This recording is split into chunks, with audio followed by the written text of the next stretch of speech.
don't get it. You look on my phone. Hi. Say that.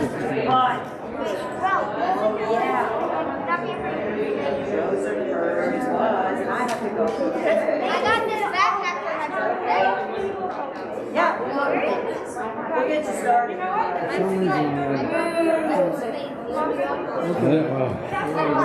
All right, I think we're good. All right, I'm not going to put you in sorry about that, Mike. No problem. I used it for the Yule service on Friday, but when you guys upstairs, I thought I did it. And there's an update, and things look different, so. Okay. So before we go, we are live? Yeah. Okay, well, I'm going to fool around with moving. Yeah, that's fine. Moving the, so if I want to.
Shake.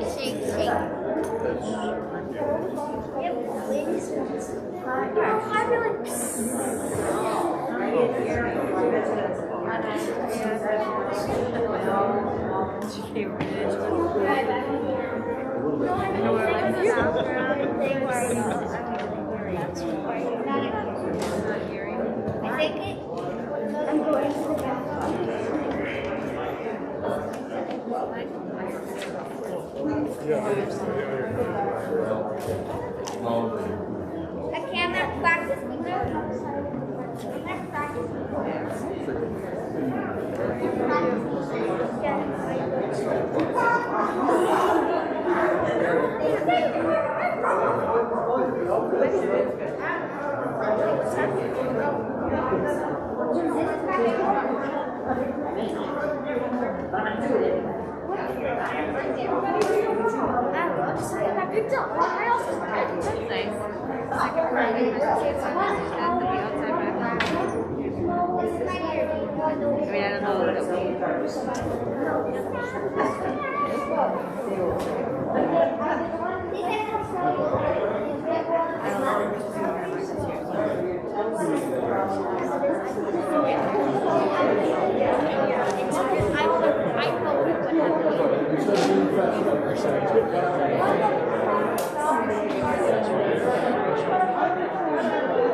So guys,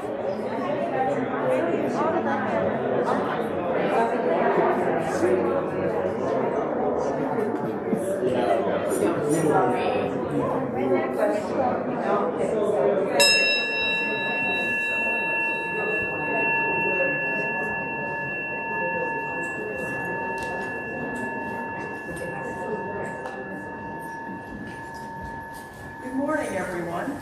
We've come I'm going to give a couple of our last-minute arrivals a chance to get settled.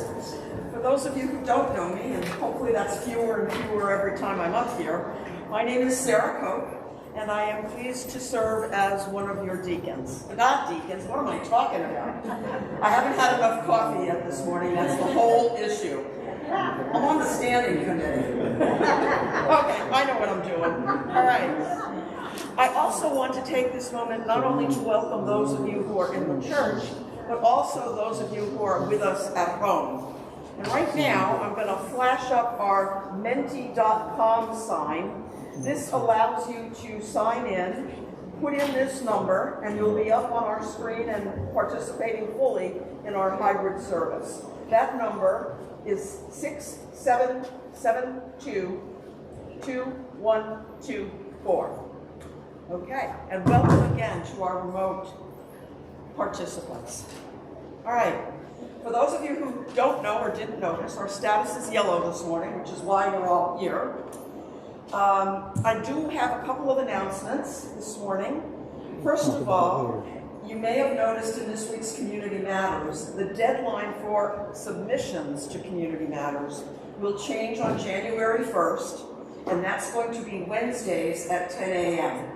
This will give Blue, our office administrator, a little bit more time to pull everything together. Our annual Christmas Eve service will be held this year on the 24th at 6 p.m.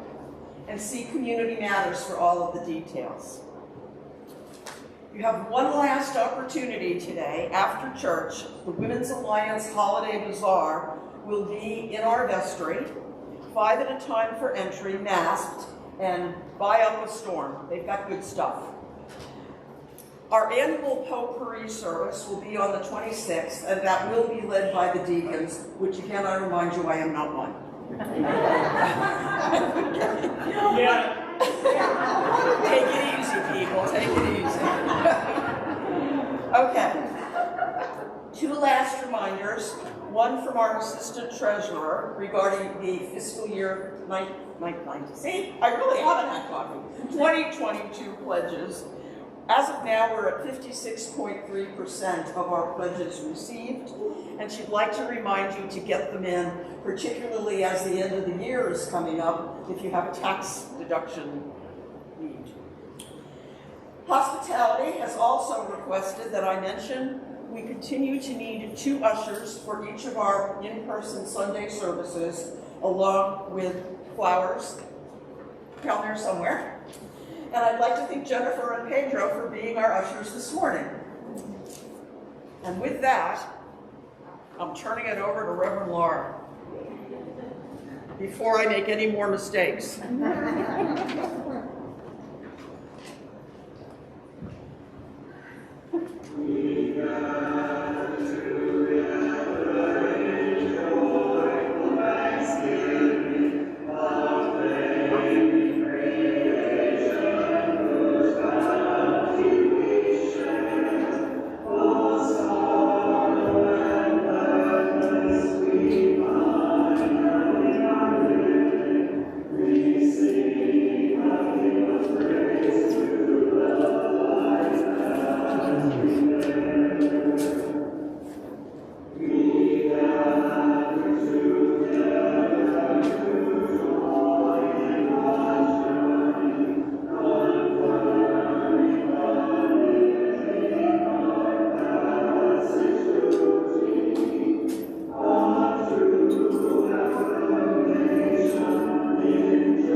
Joy doesn't simply arise.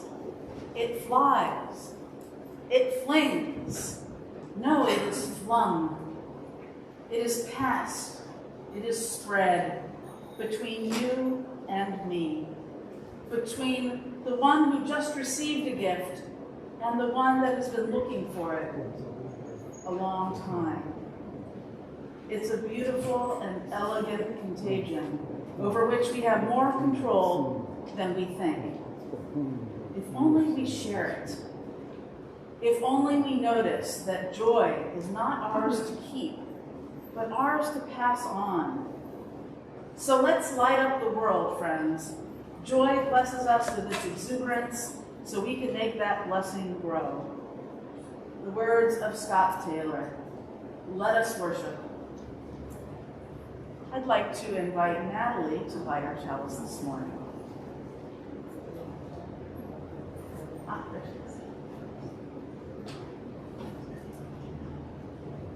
is. No. And as Natalie lights the chalice, please say with me the words of our covenant. Love is the spirit of this church, and service its law. This is our great covenant, to dwell together in peace, to seek the truth in love, and to help one another. Thank you. This is the fourth Sunday of Advent, and I would like to invite Lainey to come up and light our Advent wreath. This Sunday, we light all 4 candles. We light a pink candle for that first Sunday, which was Hoke. I'm sorry, a purple candle rather. Another purple candle for the second Sunday, which was peace. The third candle is pink for joy. And the fourth candle, purple again, today's candle, for love. And let us remember the words that Jesus spoke to his followers. A new commandment I give to you, that you love one another. Just as I have loved you, you also are to love one another. By this, all people will know that you are my disciples, if you have love for one another. Thank you. Good morning. I join with Sara in welcoming you to First Church Unitarian here in Littleton, Massachusetts. My name is Lara, Hoke, and I'm so happy and so lucky to be the minister of this incredible congregation. If you're here with us this morning for the first time, welcome. We're so glad you've joined us. And if you're here for the first time in the sanctuary, I invite you to fill out a lavender card that's in the pew rack ahead of you if you wish to make a record of your presence, and we can contact you if you like. And you can put that card in the offering plate as it comes around. If you are here for the first time with us virtually or online, welcome to you as well. And you can go to our website if you like, fculittle.org, and scroll down until you see virtual pew card. And you could fill that out if you would like us to contact you. Well, welcome to one and all, those of you here for the first time and those of you here for the second time and those of you who've been here many, many times before. It's so wonderful to have you today. This is an exciting day because it's the first time that we have had the kids with us in the sanctuary since the pandemic. So that is super exciting, and we're so glad to have you guys with us. It makes everything so much better. This year for our Christmas Eve service at 6 p.m., we don't have the pageant, but today we have something maybe even better, the no rehearsal pageant, which is going to be lots of fun. You never know what will happen. But you never know what's going to happen at the rehearsed pageant either. That's always the fun thing. All right, our lay pastoral minister today is David Butts. And again, welcome. It is good to be together on this day. I think we had a couple of technical difficulties, but hopefully folks have had a chance to sign in. Did we have any remote participants sign in? We do. We have Emily and Diggory, Lorinda and Araya, Rochelle Chambliss, Natalie Hoke, Andy Leonard, Chet Olson, Ann Ciarda, Pat Hadley and Bill Spencer, Ron Willett and Bill Mitchell, Doug and Dara, and Ann Dunn. Wonderful. Well, thank you to everyone who signed in. It's so great to hear your familiar names so we can picture you with us. And welcome to all of you, whether you signed in or not. So wonderful that you're here. Okay, in the yellow light conditions, as you know, we cannot sing together yet, but we can make joyful noises, and our music director, Molly Lozeau, is going to do this.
Thanks, Molly. Thanks, everyone. So now that you've nimbled up your check writing fingers, it's time for this morning's offering. As you know, First Church Unitarian in Littleton is self-supporting, and we rely on the generosity of our members and friends to do our ministries, both here within these walls and our ministries out in the world as well. This morning's offering for the good works of this congregation will now be given and received in grateful appreciation.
Please join with me in our response.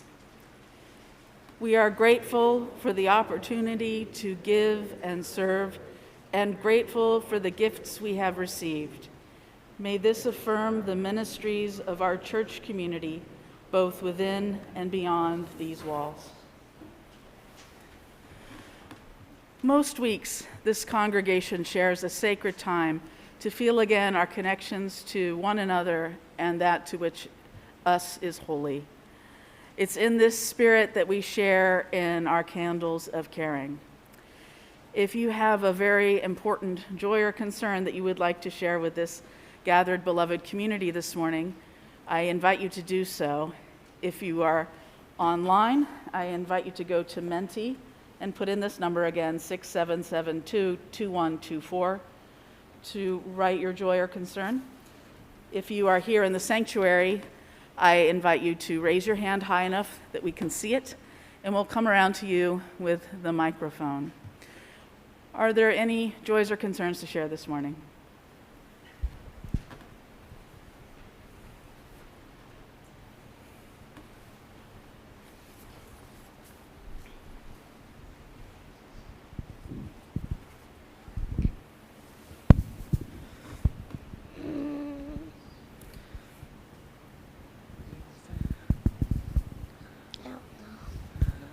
Go ahead, honey.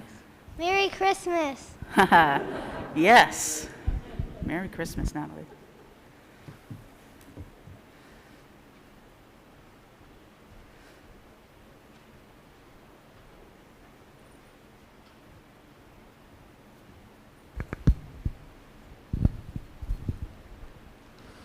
Good morning. This is Rich Lombardi. I wanted to light a candle of concern for one of my mother's who passed, last remaining of her generation. Her cousin Lenore Voorhees had a stroke last night, so please keep her in your thoughts.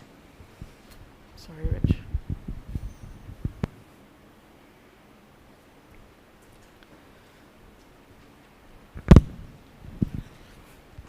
I'm Thea, and I have a joy and a concern.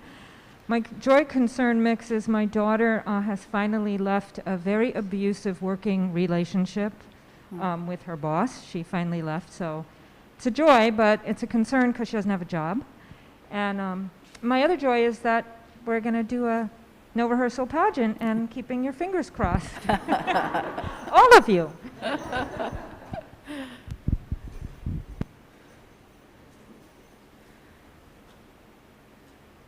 Any other joys or concerns here? Yeah, couple in the back.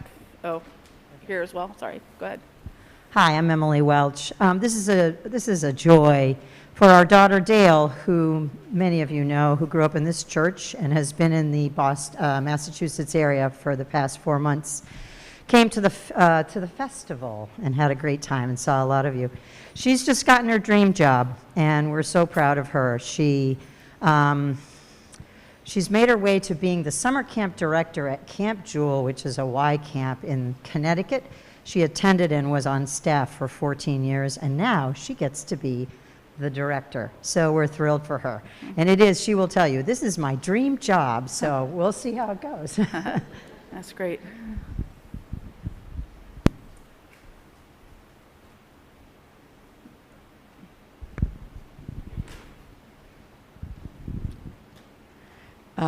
What came into my mind when the joys and concerns were called for was my sister Alice. The first time I ever remember standing to raise a joy or concern in this sanctuary was when her husband had a bicycle accident which resulted in a spinal cord injury. So it was touch and go whether he would live. And what came into my mind was the Christmas card this year. So it must be 13 or 14 years since the accident. And it was such a joyous card. Chuck was in the center in his wheelchair. Alice was next to him. Her face was close to his. And surrounding, so they have 8 children that she homeschooled. And she has cared for him, and she homeschooled these 8 children who are now grown. And they're in an amazing place that, and the Christmas card really showed because it had all of her children and 5 spouses and maybe 8 grandchildren. And so that's just a celebration of how they have come through the most imaginable difficult time. And the beauty of their family today. Thank you. There's a couple in the back.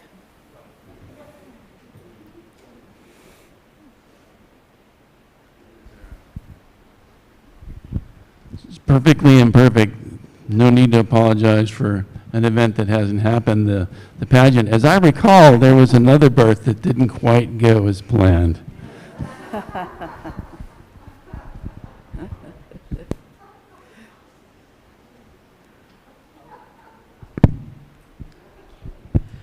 Hi, I'm back. And this time with a concern. It is for a member of my family, and I would like to ask each of you to send prayers and good wishes for my cousin Kim.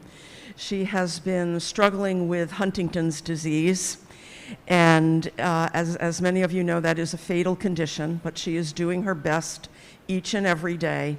And unfortunately, she has taken a turn for the worse at this point. So please, and I thank you for all of your good wishes for her. Thank you.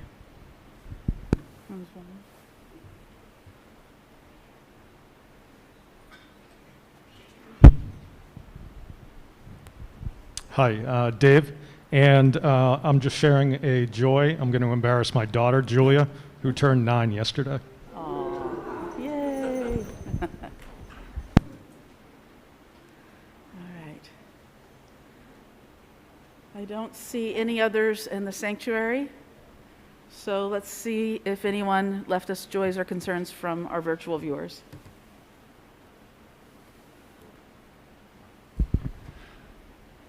All right, here we go.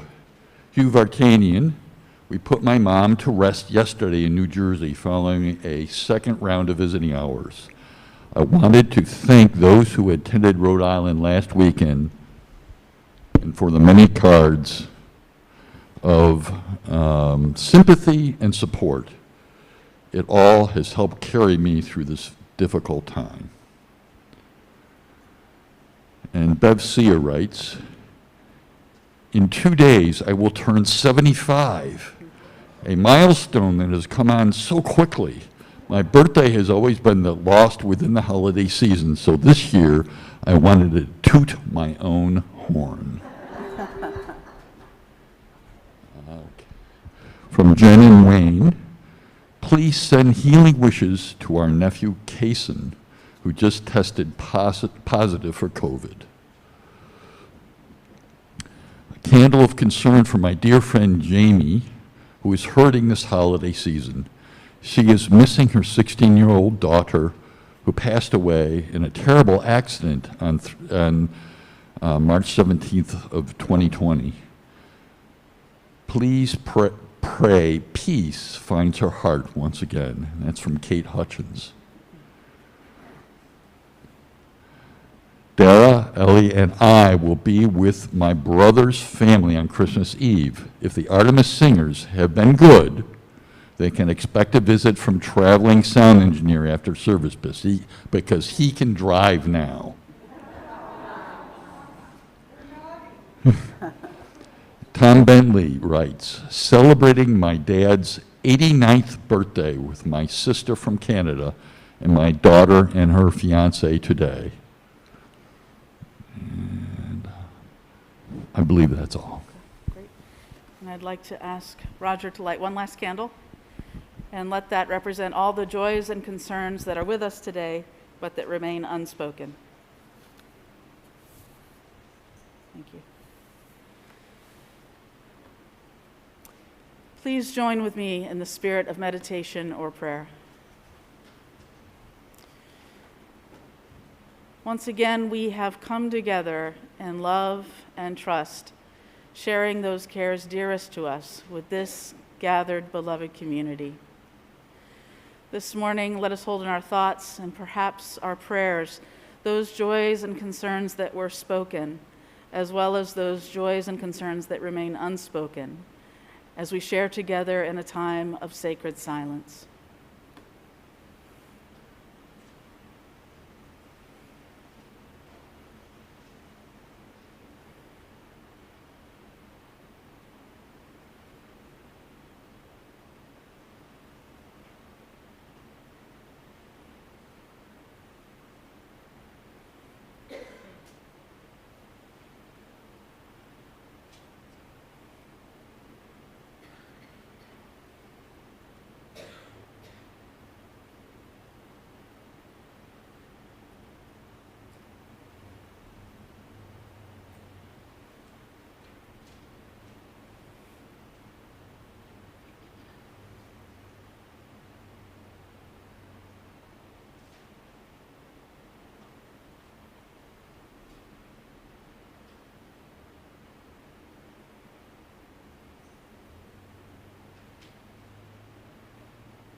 Amen, and blessed be.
Huh?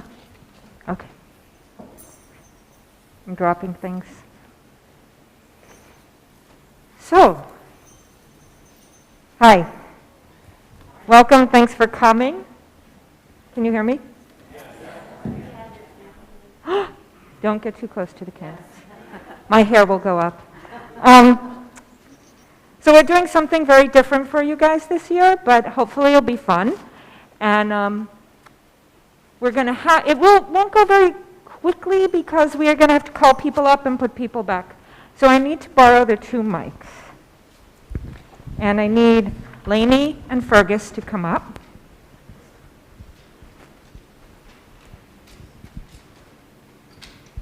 And we're going to get started. Okay, you hold that for... You had 2 microphones. We do. So keep them near your face when you speak. And then we'll wipe them down between each person, okay? So face everyone, Fergus. All right. So we begin our story in the little town of Bethlehem. And that means we're going to need some villagers, and that means you. Yep, the entire congregation, even you at home, will be part of the people of Bethlehem. So every time Lainey or Fergus says the words, "It's so bright," you all say, "What's up with that?" So let's try it, okay? So they might say something like, "I've never seen a star like that. It's so bright." What's up with that? Awesome. Excellent. We're going to get started. So one evening in Bethlehem, 2 villagers were coming home from work. They were sore and tired from working in the fields all day. But they stopped in the middle of the street and looked up at the sky. You know, I'm kind of getting annoyed with this whole star thing. I mean, where did it come from anyway? I know what you mean, and I can't get away from it. It keeps me awake at night because it's so bright. What's up with that? Good question. What is up with that? What's up with just a star that appears out of nowhere? Perhaps it is a sign, an omen of some kind. Perhaps something very, very good or very, very bad is going to happen. Because, you know, it's so bright. What's up with that? Yeah, I'm not really into the whole omen thing. I'm more, science-based. Sure, but evidence suggests that such a star is likely to bring things to our little village. People will come here to gaze upon it, to learn about it, because you can't ignore the fact that it's so bright. What's up with that? Good question. I have a feeling that we'll find out. This is a story still unfolding. Indeed. Excellent job, all of you. Okay, thank you. Good job, everybody. Oh, yeah, I make up my own words sometimes. Can you? All right. I'm going to wipe these down for the next group. So you have to remember the story as it moves because I have to take a moment here. All right, so. Okay, Ready? Lara, you're on. Scene 2, you try it. So while folks in Bethlehem were perusing the sky and wondering, what's up with that? There were 2 people who had just arrived in town, Joseph and Mary. They had to go to Bethlehem because of a nasty new tax law, even though Mary was very, very close to having her baby. And they had to travel almost 100 miles with the help of a friendly donkey. But in Bethlehem, they found that all the inns and hotels and Airbnbs were full or cost too much. Finally, one innkeeper told them they could stay in the stable with the animals. And in that stable, there was a cow, a chicken, and a horse. And a horse. Come on Okay. up. So, overacting already. Okay, so what sound is the cow going to make? Who's the cow? All right. Who's the cow? Cow. Yeah. Make that sound. Moo. Loud. That was not an exciting moo. A little understated. What sound is the chicken going to make? Excellent. What sound is the horse going to make? Nay. Nice. Excellent. So for this scene, Sierra will be the cow, Bob will be the chicken, and Emily will be the horse. All right. And every time Natalie says, but all Mary and Joseph heard was, the cue again, but all Mary and Joseph heard was, you all make your animal noise. Oh, I don't. Let's practice. Okay, so go ahead. So say something like, the animals just kept talking and talking to each other, but all Mary and Joseph heard was... All of you. What? Ooh. Okay. So, a cow, a chicken, and a horse were hanging out in the stable late one night when all of a sudden the door opens and a man and a pregnant woman and their donkey come inside and start making themselves at home. Moo. Who let them in here? They don't belong in a stable.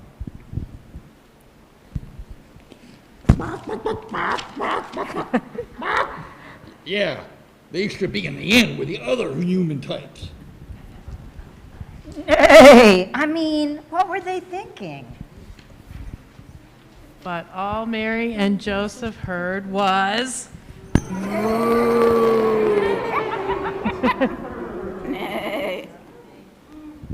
Moo. Okay. You think they just stay at home at a time like this?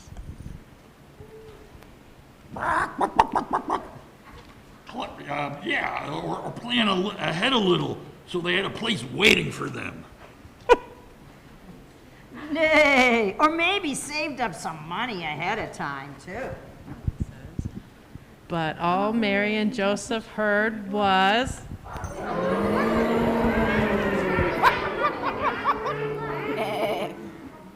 Moo. It's just bad planning on their part. Yep, that's a typical human type mistake. Hey, I wish they'd go back where they belong. But all Mary and Joseph heard was...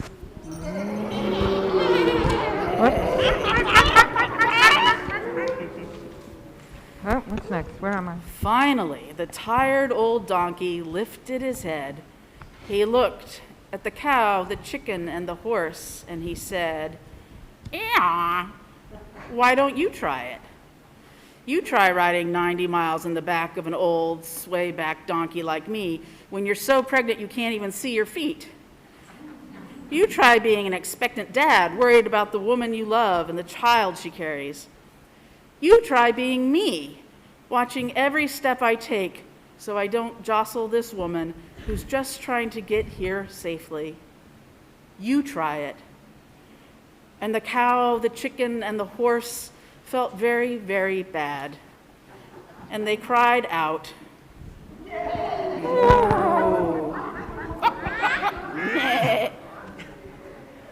Moo, I'm sorry. I'll have them some milk.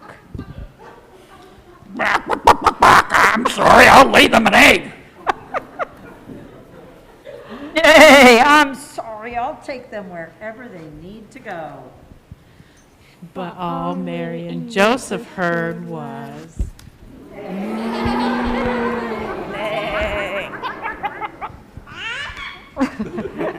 Thank you. Nice job, everybody. Nice job.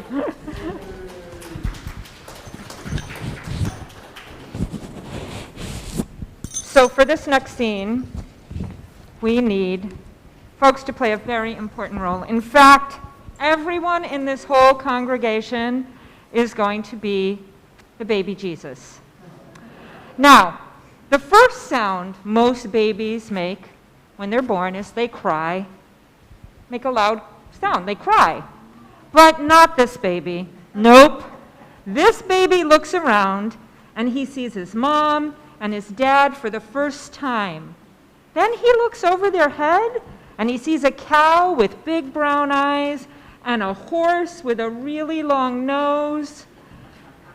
Oops. And a donkey with big tall ears, and sitting between the donkey's ears is a chicken. So the first sound baby Jesus makes isn't crying, it's a big laugh. So every time you hear the innkeeper say, "What's that noise?" you're all gonna laugh. So let's practice. Okay. Gee, I was just sleeping nice and quietly, and I suddenly heard something. What's that noise? Excellent. And where's our innkeeper? Susan? Okay. Here, I'll give you this to hold. It's clean. Okay, so here's what's going on. The innkeeper, who told Mary and Joseph that they'd have to sleep in the barn, is tossing and turning in her bed. I don't know what it is, but I just can't sleep tonight. For one thing, those animals are making a heck of a lot of noise. But just when I finally got to sleep, I thought I heard something. Now, what was that noise?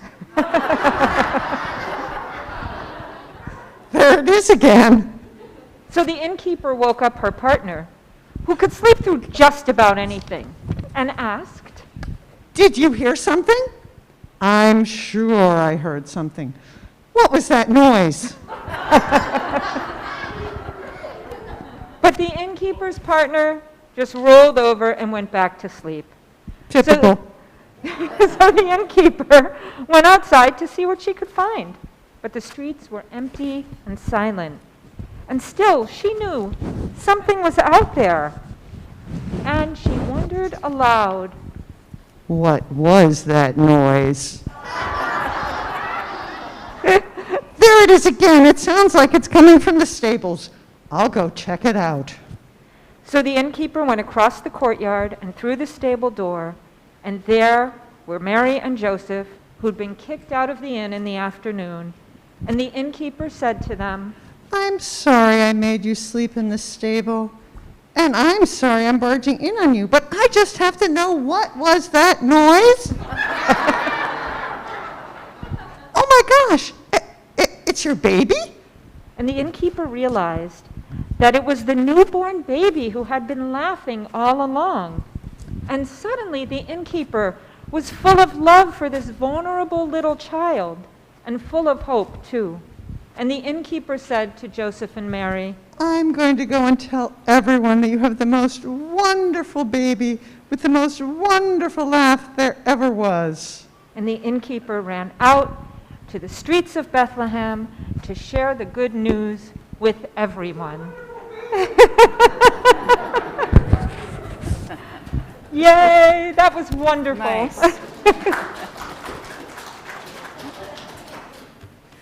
Scene 4, talking with angels. So now we're out in the fields with the shepherds, and they're in for a big surprise because there is a whole host of angels heading their way. So we're going to need everyone. Now, sometimes angels talk to us and we don't even know it. If we're lucky, we might hear something like, "Oh." So every time you hear me say, "Then the angel said," you're all going to go, "Oh." Very good. So I'll say something like, the shepherds didn't know what to do, so they said to the angels, "Hey, what should we do?" And the angels said, "Oh." Excellent. All right. So for this scene, I don't have the right names. No, you don't. I'll call them. We need Debbie and Julia and Fergus and Lainey and Natalie. All right. Excellent. So here's the deal. There are 3 shepherds out watching their sheep. 2 of them are fast asleep, but one is staring up at the bright star in the sky. Then the shepherd who's awake starts to notice that there are some new stars shining alongside that bright star. Then there are lots of new stars. Then the stars start getting bigger and bigger, and the shepherd realizes they aren't stars at all, but angels flying toward them, getting closer and closer.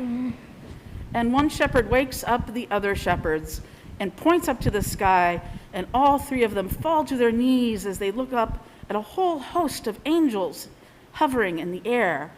And the angels said, "Oh."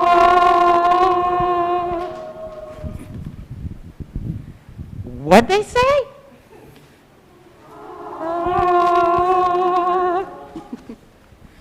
I don't know. I couldn't understand a word. They said we had to go to Bethlehem. You focus. Wait, you speak angel? Why didn't you tell us? Just something I picked up. And the angels said, Oh, sorry. She might say it. She has an old one.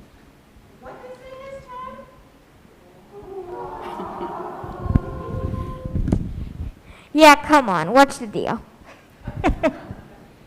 Well, loosely translated, something like, "Do not be afraid, for see, I am bringing you good news of great joy for all the people. To you is born this day in the city of Lara, who is Messiah. The Lord Messiah. This will be a sign for you. You will find a child wrapped in bands of cloth and lying in a manger." They said all that? Very efficient language. Wait, there's more. and the angels said, Well? Now what? They said, "Glory to God in the highest heaven, and on earth peace, God will among people." Come on, let's go to Bethlehem and see what it's all about. So they went with haste and found Mary and Joseph and the child lying in the manger. And the angel smiled down upon them and said, "Oh." Good job, everyone. Excellent. Because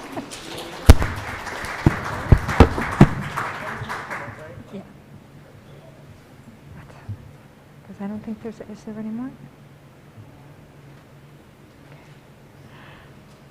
So, I'm sorry. Let's get all those children back up here. All the angels and animals. And do you all remember everyone's cues? Because you're going to need them all. The whole congregation. Are you ready? So everyone came together in the streets of Bethlehem and gathering in big crowds in front of the stable. And some of the townspeople looked up at the star again and said, "It's so..." Wait! with, it's so bright. And you all say, and the newborn baby looked up at the people and the animals and the angels all gathered around on the cold night, and he made a quiet little sound. And the innkeeper leaned forward, and even though she knew the answer, she whispered with a heart full of love, "What was that sound?"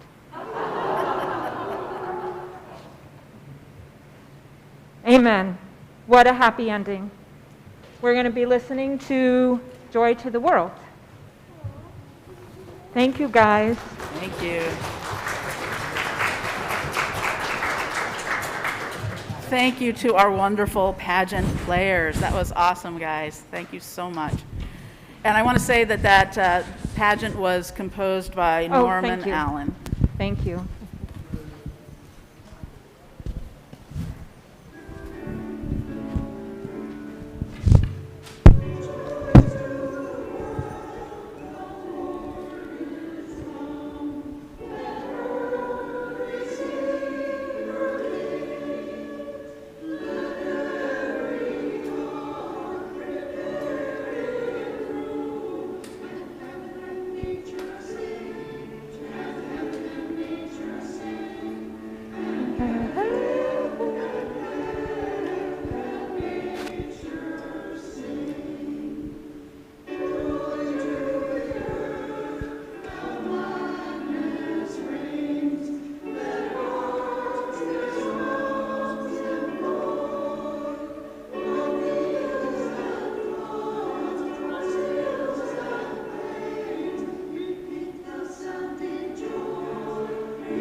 I invite you to rise in body or spirit for our closing words. And for the kids who haven't been here in a while, you might not know this. We used to hold hands, but we can't do that right now. So right now, if you want, we're asking people to just hold up their hands like this and sort of imagine feeling that energy between us. And even to those watching on the internet right now who are with us for our closing words. One of the most special things about Christmas each year when it comes around is the reminder of the hope that comes with new life and young life. Children are indeed the hope of the world, the hope of us all. And as has been said, each night a child is born is a holy night. It is so wonderful to have children among us. May you have a wonderful holiday final week. Blessed be, and amen.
can I just ask before you go, just to, for all the readers to stand up and take a bow.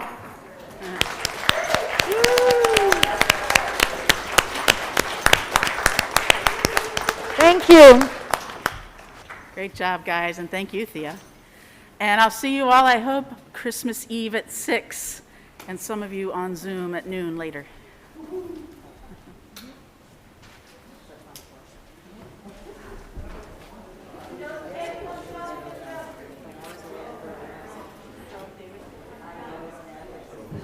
Okay.